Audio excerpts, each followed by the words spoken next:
Yo, what up? How you guys doing out there today? This is your boy Rotobeast. I'm here with my boy Jeremy. We're here to present you our NBA Morning Shootaround for Monday, January 27th. If you're new to the channel, please make sure and click the subscribe button below. This way you can watch all of our NBA, NFL, and MLB videos. If you ever came and checked out our website here at DfsCheatSheet.com, you're absolutely missing out. We have all the tools to help you compete with the pros day in and day out, including a complete optimizer, tons of content, daily FanDuel, and DraftKings cash lineups. Hey, we're truly a one-stop shop for all your DFS needs. So make sure to come check out the site here at DFSCheatSheet.com. Say what up, Jeremy. How you doing out there, bro? I'm all right, man, but it's a rough day, right? It's a rough day. Yeah, no, definitely, man. Before we go any further in this video, I mean, Kobe. We'll talk about Kobe real quick. You know, he's my favorite player. I know he's your favorite player. Yesterday was a tough day, man. It was a very very tough day. My son, he's 8 years old. He's super into basketball. Kobe's his absolute favorite player. You know, since he's been a little kid. And the moment I told my son, you know, what happened, you know, he just started bawling and crying. I mean, Kobe touched everybody, whether they were, you know, whether they were small, whether they're adults already. You know, great human being, great person, and you know, my condolences go out to his family. So, yeah, man, you ready to talk some basketball? I didn't really want to get. I really didn't want to do this video because I didn't talk about it. I didn't want to. I didn't. But I don't know how you don't address. I mean, it's yeah. Kobe's more than my favorite. Kobe's probably the guy I've tried to mirror my life after. You know what I mean? I think that everybody generation, it's not just him as a player, him as a being, what he's done for the world. It's a rough day. I not to get emotional. I thought I would never be one of those people that got emotional when a celebrity passed away, but you know what I mean. So my thing, I think you'll see it. So I'm not going to say any more about it because I don't want to get emotional. But my thing, I'm going to wear 24 pairs of Kobe's for the next 24 days. That's everybody who knows me knows how much I love Kobe, how many pairs of shoes of Kobe's have, and that's kind of my way to pay tribute to the. Yeah, no, for sure. So let's jump into it. We'll talk some basketball. Make this video short, sweet, and simple. You know, real quick before we do it, if you guys don't mind, please take that quick second, click the like button down below. Helps us out. Really appreciate that from you guys. And yeah, let's go. First game we're going to talk about Cleveland going into Detroit to face the Pistons. Yeah, so the thing is, this whole league seems to be, I don't know if they're dealing with everybody's this doesn't want to play because of you know Kobe or what, but it seems like everybody today is a game time decision. Multiple guys, multiple teams. Cleveland is one of the teams that doesn't have that, and you can look at the regular guys. I mean, you look at it starting with Colin Sexton at 61. My personal opinion is at 61. Colin Sexton's a guy that I've recommended all year long. I personally think at 600 he's getting a little too expensive for what he's going to bring to the table. I think he can get you five, but any more, you know, he get any higher than 6,100 on FanDuel, I think it gets more play for him. This is a good matchup. If Derrick Rose has to be out, it'll be an even better matchup. Reggie Jackson is not known being a great defender, and you know, even if Reggie Jackson is going to play today, which I'm sure he will, though they're going to mod minutes. I think he rests for load management purpose. He's not going to play a full complement, and Colin Sexton is not playing the point guard; he's playing the shooting guard position. So. You know, you could also get Kevin Love. I've said this over and over again. For some reason, Kevin Love loved to ball against the Detroit Pistons. And 7,800 is a very, very fair price tag for Kevin Love. This spot against the Detroit Pistons front court. So, you know, I think that you could look at Thompson, Love, Sexton, and then beyond that, it gets a little if Larry Nance kind of the point where he starts to disappoint people. You know, he gets above 5,000, and then people expect him to do what he's been doing every single night. It just feels like Larry feels a little bit like a trap for me. Yeah, I mean, on the Detroit side of things, there's a couple guys I'm going to look at. I'm not really crazy interested in the Detroit side. I mean, Derrick Rose, 7,800. The price tag's definitely way up there. He would be a strictly GPP for me. Game time decision. He's probable, looking like he's going to play. But, man, hey, he's looking like the old Derrick Rose. 12 straight games of scoring at least 20 real-life points. You know, the minutes have been there. So, like I said, the price tag is up. It kind of makes me on Derrick Rose, but I think you can use him in GPPs as kind of like a lower-owned play. Reggie Jackson at 4,500. I think you could use him strictly as a GPP play going against a young Cleveland team. He definitely gives us some upside, even on limited minutes on this price tag. We've seen that, his first game coming back. So he's in play. Outside of that, I mean, you can look at obviously Andre Drummond at 10.5 is in play. Not the easiest matchup against Tristan Thompson, but I definitely think he can have a pretty good game. And lastly, I mean, I'll just throw out there as a GPP play as well. Christian Wood, the minutes when he still plays when the young guy still plays when Drummond is in. The minutes do go down a little bit, couple minutes, but he's still going to play 20-plus minutes. And at 4,300, I mean, even in a 20-minute game, he shows us the upside that he has. So definitely think he's a guy you can look at in GPPs. But I mean, really, honestly, these Detroit guys are more GPP plays for me. There's some guys in a little bit later games that I'm really looking to target today. Moving on.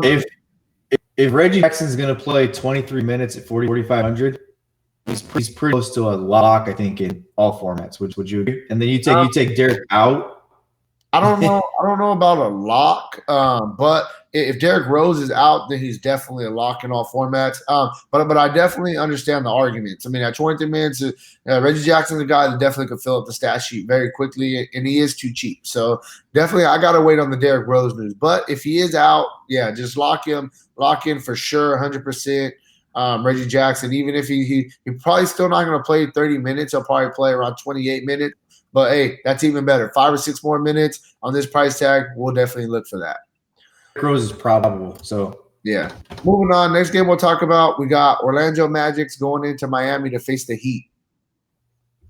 Vucevic is just too cheap, in my opinion. He's too cheap. I mean, it's not the easiest matchup in the world. Bam is game time.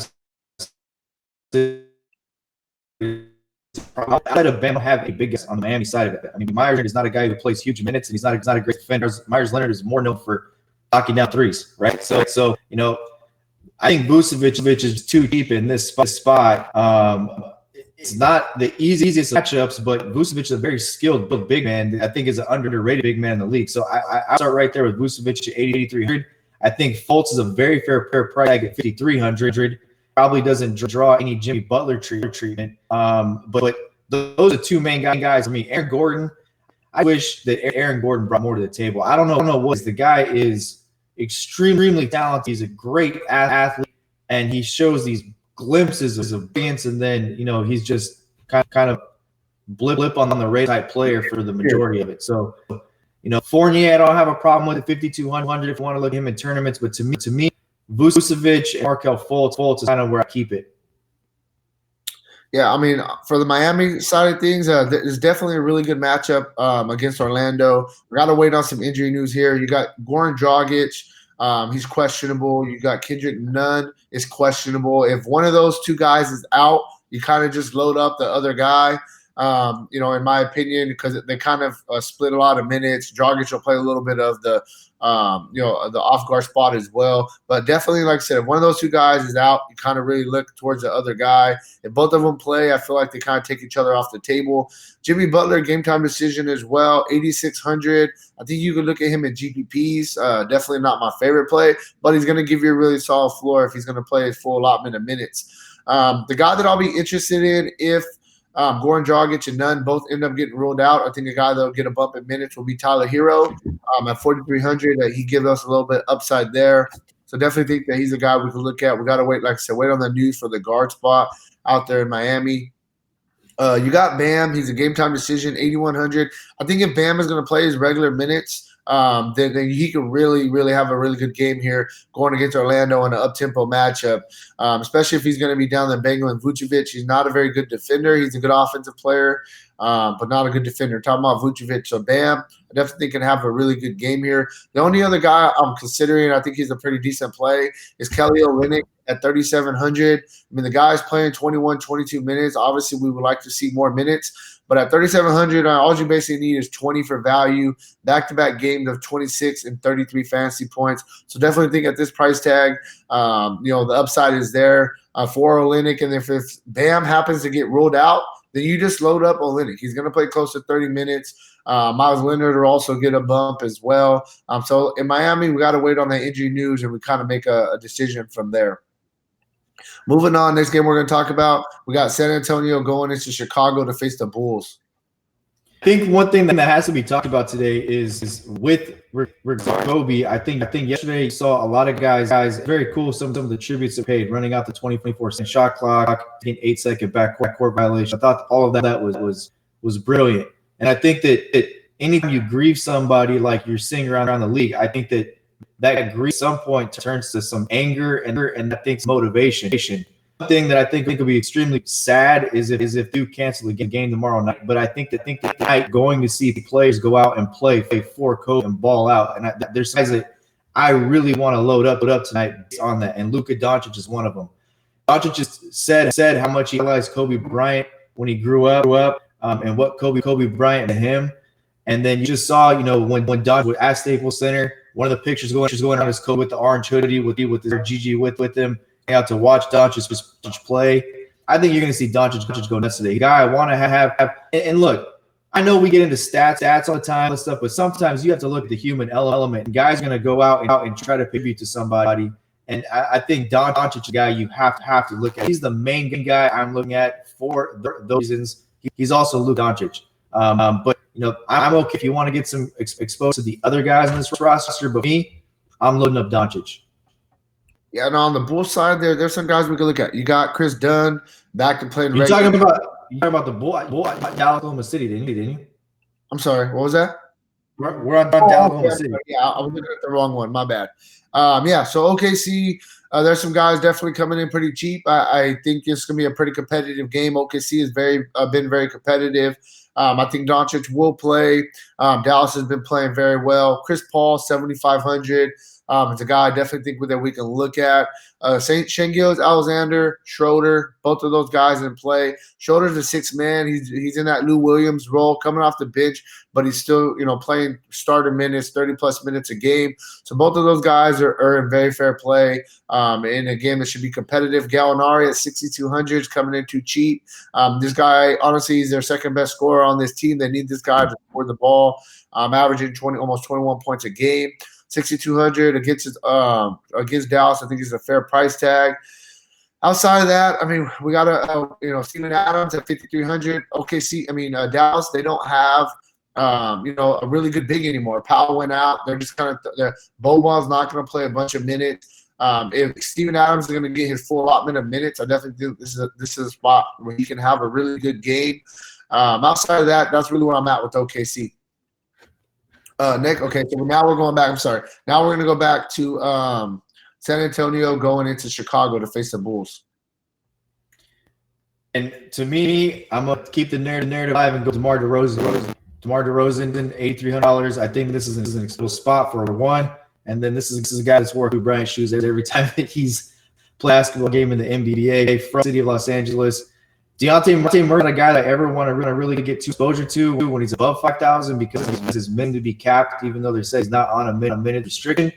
But at 4,100 against the Bulls, it's a guy I think is definitely a consideration. I think that an interesting build today would be to pair him tournaments with Reggie Jackson and pay down to 2 point guard positions. But I do think Murray's a LaMarcus Aldridge has been rolled out, which puts Jakob Poeltl in play and Trey Lyles as a discount power 2 and a way to pay out the spot. We've seen in spots this year where Jakob Poeltl has gotten minutes, he can give you production. He can give you a double. So Poeltl's a guy that it's all been about minutes, going back to his days in Toronto where he flashed all the upside in the world, never got any minutes. He's started in spots here for the Spurs, and he's done it extremely well when he's gotten a full allotment of it. So I think DeRozan, Murray, Lyle, Poeltl are the 4 guys that you look at here against the Bulls. And the Bulls do depleted front court. We're talking about Wendell Carter's out, Gafford's out. You've got Warren Markkinen out for next 3 weeks at least. So they don't have a true center. They got Thaddeus Young playing center spot. So I think that if the Bulls are going to keep it close, Vegas thinks that they are, then it's got to be a track meet. You have to lean on DeMar DeRozan track meet. Yeah, for sure. No, definitely. They're definitely depleted in the front court for Chicago. I'm looking at the guards. The guards have to get in there. They have to get some extra rebounds, do a little bit more. Chris Dunn, 5 straight games of at least playing 30 minutes. It's all about minutes with Dunn. When he produces, I mean, when he gets minutes, he definitely produces. He does a little bit of everything in the stat sheet. He's got you at least 2 steals in 3 straight games as well. I mean, 5 straight games as well. I don't really like depending on defensive stats, but he's a guy that definitely, I mean, he's a steal machine. Plus, he's going to get you double-digit points, 5, 6 rebounds, couple assists. He's a guy I'm really liking. I think that you can look at. Zach LaVine, I mean, you could throw him in GPPs. I just don't like the price tag. 9,300 is a crazy high price tag for him, but he definitely gives you a little bit of upside. So he's a strictly GPP play for me, but going to come in fairly low owned. Outside of that, for Chicago, you mentioned it. Thaddeus Young, 5,500. Young's a guy, when he gets minutes, he definitely could play well. Back-to-back games of 29 and 34 minutes, and he's got you 28 fantasy points, and he gives you a little bit of upside on this price tag. So I think Thaddeus Young is a very fair play. I think that he's a guy you could possibly look at in cash games just to give you a solid floor. And then, I mean, outside of that, I mean, it's kind of a coin flip. Are we going to look at, Felicio? Are we going to look at Trey Lyles if he's going to get minutes?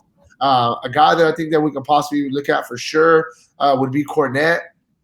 But I just don't know how much upside Cornette really gives us. He's definitely up and down. His minutes have been up and down. I mean, the main 3 guys for me, Chicago, keep it simple, is Chris Dunn, Thaddeus Young. I think are both really good prices. And then Levine's a little bit overpriced, but I think you can look at him as a GPP play. I like the call Cornette. His price was up 4,400 on FanDuel, down to 3,800. He's going to start at center. Ordinarily, if there was a center that was playing in this game against him, I wouldn't, because he kind of hangs. He likes to hang it around the perimeter. But Pirtle, I think Cornette can get you value in the 6x value in this spot. Yeah, I mean, like you said, with the price tag being down, I think it's not asking too much. You know what I mean? Right. Moving on, next game we're going to talk about, we got San Antonio going into Minnesota to face the Timberwolves. So the big news here is that Buddy Hield's moved to the bench, right? And we're Laker fans. We've talked about it a lot already today. And one of the things that we're Luke Walls, the head coach for the Lakers, is how much he shuffled guys around or had any continuity or consistency with it. And you see it now in Sacramento, move Buddy Hield to the bench. It paid off in the first game. He more than 50% from the field. He had 21 points in 22 minutes. He's too expensive, though, if he's going to come on the bench. At that price tag, it's too much. And the guy I'm looking at here is De'Aaron Fox at 7,700. Point guard smashed the Minnesota Timberwolves all year. They're very thin at that position. You're talking about Shabazz Napier and then Andrew Wiggins playing some point guard as a combo guard. I think Fox is in a really good spot here in this one. A little bit of a narrative for Bjelica going back playing against his former team, the Minnesota Timberwolves. And Harrison Barnes, I'm going to throw him in a lot of lineups today as well, because he's a Kobe guy as well, and he was really kind of out of sorts yesterday. I think Harrison Barnes is going to go out and try a little something tonight. Yeah, Minnesota is simple. There's 3 guys I'm looking at. Shabazz Napier, he's in that starting role now that they traded Teague away. Playing very, very well. He's a guy we've always played, and whenever he got minutes, he produced. And 5,300 is a very, very fair price tag for him. And Andrew Wiggins, 7,100. He's definitely playing well right now. The price, you need 35 for value. He could definitely get you value. I think he gets you 6x. And I think this game's going to be a pretty up-tempo game against a young Minnesota team. And last but not least, Karl-Anthony Towns at 10.4, going to give you a really solid floor, averaging 49 fantasy points on the season, coming off a 65 fantasy point game where it's 6x on this price tag. So definitely think that he's a guy that you can look at. And that's really where I'm at, man. I'm just going to stick with those 3 guys or the guys jumping out to me from Minnesota. Moving on, final game of the night, we got Houston going into Utah to face the Jazz. The thing about Towns, to be honest with you, I just thought about it quick. There's nobody on Sacramento's roster that can bully him. Oh yeah, he can really dominate the spot. Houston, we're gonna have to see what's up with James Harden. Didn't play yesterday. He's now been upgraded to a double tag. Obviously, if James Harden is not going to play in this one, and Russell Westbrook already ruled out, this is a tough spot to get any exposure to the Rockets. I mean, I understand there's some value there with Austin Rivers at 36,600. He didn't even want to play yesterday. This guy was extremely distraught. PJ Tucker, another guy was extremely distraught. I think that I don't know why some of these guys are. This is a rough one. These guys are in good spots from a value standpoint. It's a terrible matchup. There's James Harden and Russell Westbrook not on the floor to facilitate things. Austin Rivers has never really been a start type of point guard. I think that you would have to look at Clint Capella and Eric Gordon because they're Clint Capella can rebound and score, and Eric Gordon will just take shots. That we know just take shots. So if Harden is going to be out, Westbrook's already out. This is a really tough one, but there's going to be a ton of value, and my is always the same. They're going to score 80 to 90 points tonight, and somebody's going to get fantasy points. You just got to figure out who that's going to be. It's very, very tough. For sure. On the Houston side of things, man, it's going to be an up-tempo game for the Jazz. You got Mike Conley coming back. He is on about an 18 to 20-minute minute restriction, but at 3,900, I definitely think he can give you some good value, especially in an up-tempo game going against Houston. And I'm not saying go load up Mike Conley, but at 3,900 in an up-tempo game playing about 20 minutes, I definitely think he can give you a little bit of upside there. Donovan Mitchell, 7,600, just too cheap in a very up-tempo game. They're going to need scoring. He's going to be dueling with James Harden. I think it's a good spot for Donovan Mitchell. Bojan Bogdanovic at 5,800. He's been that guy nobody's talking about for Houston, coming in, playing very consistent. It's going to give you about 30. It's going to give you about 30 fantasy points a night. Gives you a little bit of upside. It's going to be a run and gun type game, so I like him in this spot. And then Gobert, man. Gobert is just playing out of his mind, 9,600. He's definitely a GPP play because it's a tough matchup going against Capella. But, man, I mean, you don't see very many centers playing 36, 37 minutes, and that's what Gobert is doing right now. If he's going to stay out of foul trouble and get the minutes, I definitely think this is a spot that he can have a decent game. But he is strictly a GPP for me. And that's really where I'm at with Utah. I think that game's going to be pretty fun. Utah against Houston. But hey, if you want a more in-depth analysis on today's slate, make sure to check out the site DFSCheatSheet.com. And hey, good luck on your guys' contest tonight. All right, peace out.